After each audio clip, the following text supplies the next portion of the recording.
Depression can feel like a spiral staircase downwards. And so once a domino starts to fall, it's very easy for things to feel like they get lower and lower.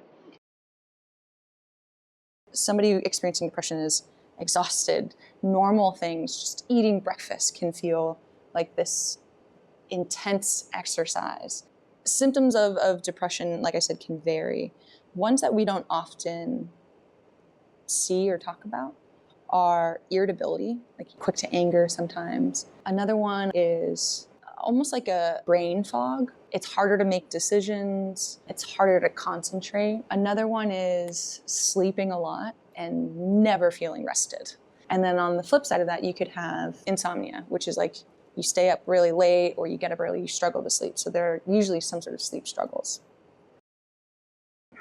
I think that there is, and I've seen a lot of shame for folks that have depression or experience depressive symptoms. There's also a lot of stigma around it. So that's why we don't talk about it as much. People feel afraid to broach the topic because they think if I talk about it, then it's going to make things worse, which is also not what we see as the case. If we talk about it more, folks that experience those symptoms or have depression feel a sense of relief. And so that's why we need to talk about it more. Just even sharing like, I've really been not getting enough sleep lately, or I'm sleeping too much and something's changing. Just being able to share that, I can imagine, would be life-changing for somebody who's starting to get into a bout of depression. Because if we can prevent them from going further down, that stairwell or that sort of spiral, if we can catch them early and protect them, I think that's what this is about. I think that's the other thing is recovery isn't linear either. It's not like one good thing happens or at the start of talking to a professional, you're like, I'm better, right? It's more so walking back up that spiral staircase. And there might be moments where you take a step back, but if we look at the whole, they're a lot higher up than when they started. So the goal is just incremental, gradual improvement.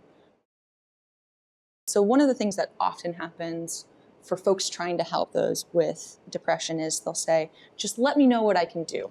The intention there is a good one. You want to help, but it's important to be specific about help. Something like, can I walk you to the cafeteria, or can I walk you to get some food on Thursday evening? I want to make sure that you eat. Something as specific as that is something that someone experiencing depression can say yes to.